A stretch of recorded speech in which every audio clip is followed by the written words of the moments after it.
Kathy Little, and I work with the Center for Natural Lands Management. Today I'll be talking about native plant conservation on lands with listed species. I just want to start by acknowledging my co-author, Deborah Rogers. She's the Director of Conservation, Science, and Stewardship at the Center for Natural Lands Management. Today's theme, essential ingredients for native plant conservation, can vary greatly depending on management objectives and context. The context in which CNLM practices conservation is managing preserves with listed species, so that's the framework I'll be talking about today. I'll just start by giving you a little bit of a background on our organization. The Center for Natural Lands Management, or CNLM, was established in 1990. This year is our 25-year anniversary. We're a 501c3 nonprofit organization, and we work in the states of California and Washington. In California, we now have over 80 preserves. We're dedicated to protecting and restoring imperiled species and their habitats. We generally have three primary relationships with the land. We either own and fee title, hold a conservation easement, or have perpetual management responsibilities. And oftentimes, we have a combination of all three of these scenarios. So in thinking about what essential elements are to managing these lands with listed species, a few items came to mind. Effective communication and cooperation, development of appropriate management goals, risk assessment and management, monitoring and documentation, and adaptive management.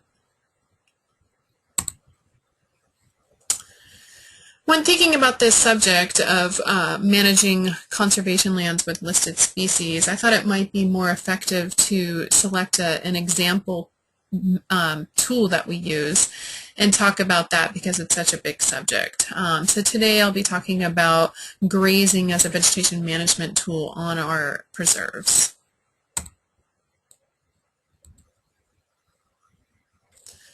So when thinking about implementing a grazing plan or a regime or changing one on a property, these same essential elements come to mind. Effective communication and cooperation, development of appropriate management goals, risk assessment and management, monitoring and documentation, and adaptive management. The first essential ingredient, communication and cooperation. At CNLM, we like to not only maintain a good but an active relationship with our ranchers. It's important to communicate with them throughout the year.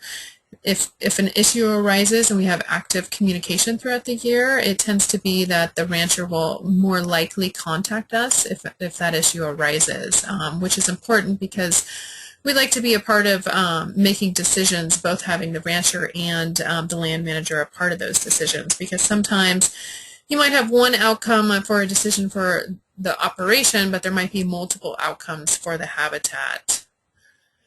Also, as we all know, in California, we have such variable climate, so it's important to maintain these active communications with the rancher throughout the grazing season in case we want to make any changes with stocking rates or pulling the cattle off or putting them on early or late. We also many times have consultation with the regulatory agencies as well. Another relationship that we like to keep active is our adjacent landowners. We have a various range of landowners to our preserves, all the way from intensive agricultural use such as vineyards or orchards to residential developments to natural lands similar to our preserves. Some of the topics that might come up could include maintaining fences, closing gates to keep cattle in. In recent years, we've had to deal with some events of overspraying of pesticides. Perhaps a maintenance crew is going out on an adjacent property and they don't realize that it's a preserve protected and they overspray pesticides that could be detrimental to cattle or the listed species or the habitat. Sometimes other individuals from the public are interested in our preserves as well. So it might be important to talk to different local organizations, groups, or specific individuals about our grazing regimes. Some of these topics that could come up include discussing impacts from hoof prints, the importance of grazing, the perception of grazing, maybe comparing vegetation management tools, grazing to mowing or other tools. We also sometimes participate in working groups for specific listed species or sensitive habitats, so it might be important to discuss these management tools with those groups. Another Another important essential ingredient to managing conservation lands with listed species is developing management goals. It can be important to develop appropriate management goals in regards to management scale. Perhaps the size of the property may differ, or the time period of monitoring. It might be that our goals that we set for a 50-acre property might not be the same for a 1,000-acre property. Sometimes we have management goals that are specific to listed species. So we want to think about these early on in the process, and we might have different grazing regimes within the same property for these different habitats or species. So we want to incorporate these into our management goals. Sometimes we even have conflicting needs of listed species or habitats, or even the ranchers. One of our preserves, we have a nesting pair of golden eagles, and we use a view shed restriction method where nobody can enter a portion of the preserve from January through July. So needless to say, this can impact many aspects of management. A lot of monitoring events for specific listed species are restricted, but it also affects the rancher. If the rancher wants to go out and deworm or vaccinate his cattle, he can be prohibited from getting them out of that area. Perhaps he wants to sell his cattle at the end of the year before July, so he might lose some of his profit if he has to wait until July to sell them. So we want to think about this early on when developing the management goals.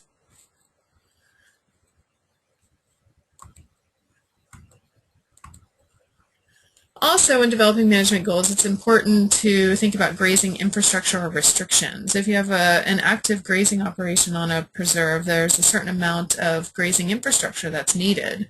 Also, this infrastructure may need to be changed in the future. There's maintenance items that need to occur. So thinking about these when developing the legal documents can be important, making sure they're somewhat flexible for these needs in the future.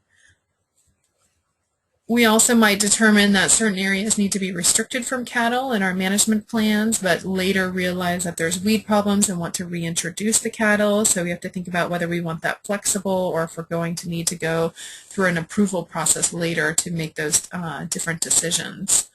It's also important on our properties to identify the funds and responsible roles for maintaining and updating the infrastructure.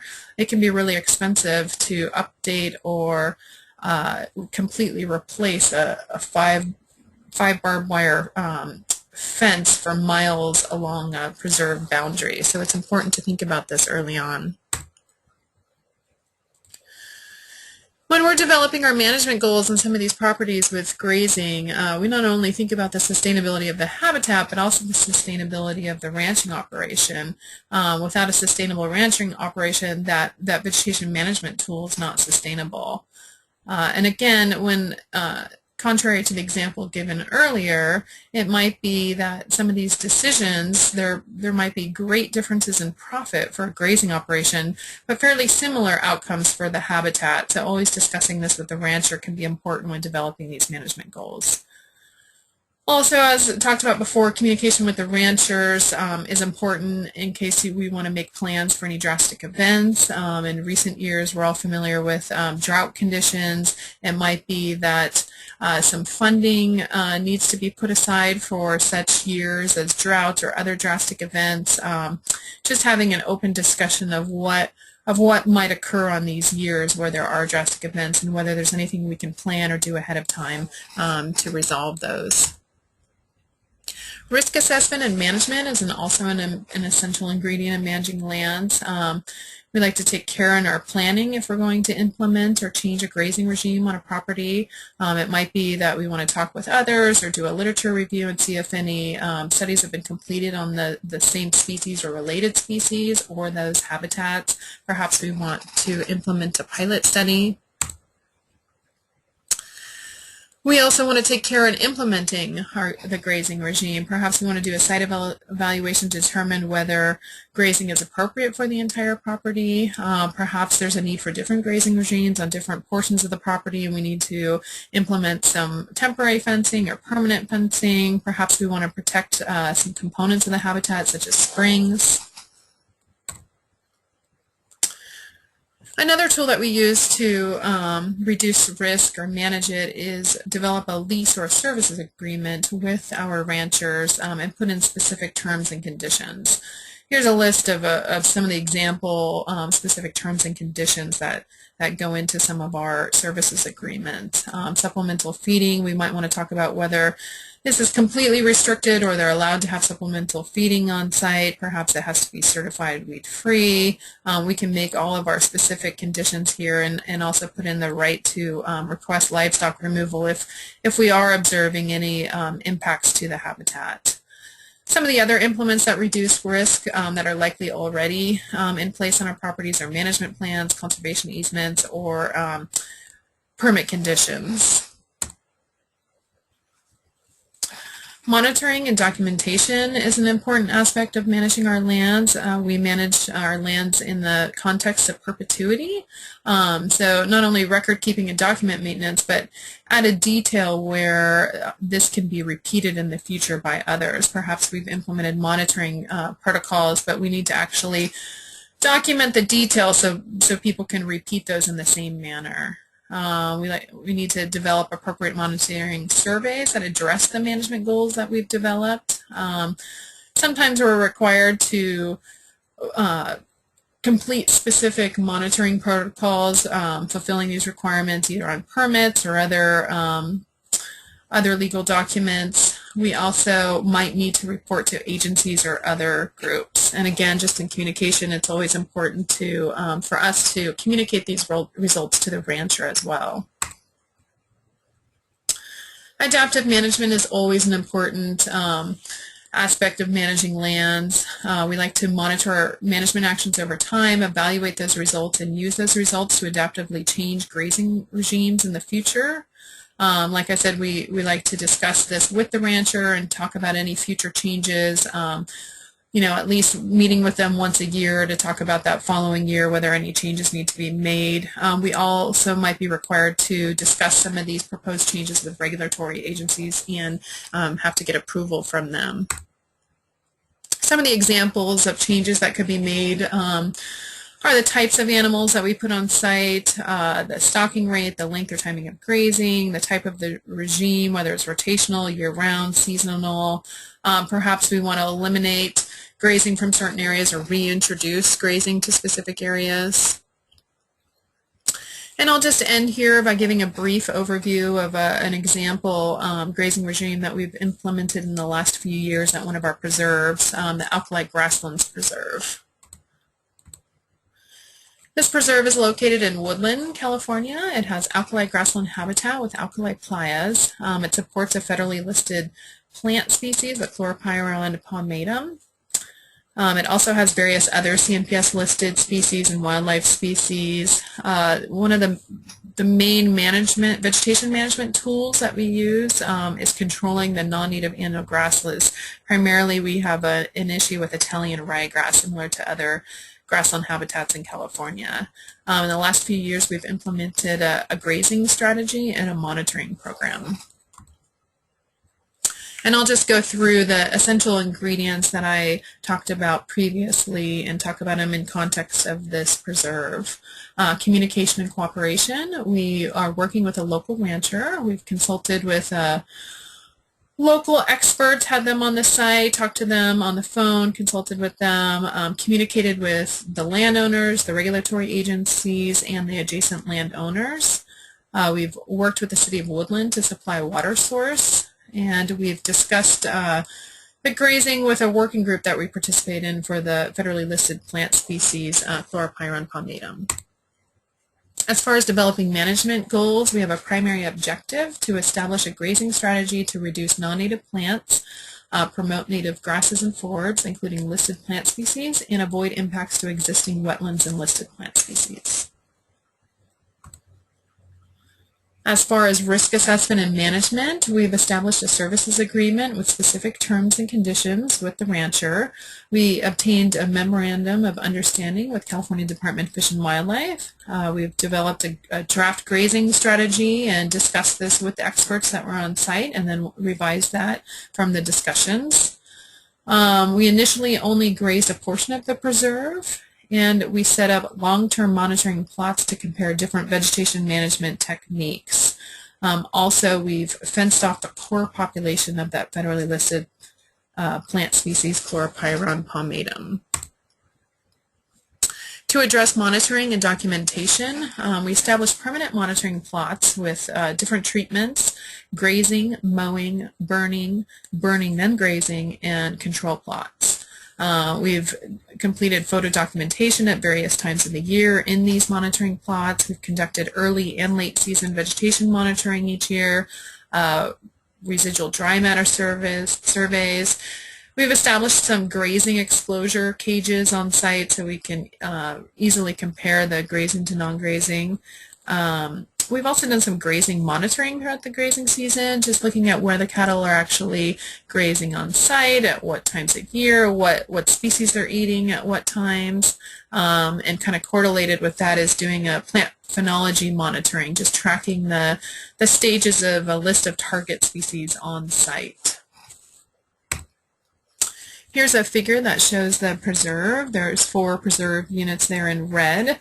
The yellow is temporary fencing that we maintain each year. The lower boxed area with the yellow fencing is to fence off the core population of the Chloropyron palmatum, and the upper one is for our vegetation management comparison plots. In that WWTP unit, the wastewater treatment plant unit, that's where we're comparing the vegetation monitoring techniques using those plots, and then we also have long-term monitoring plots in each of the other units.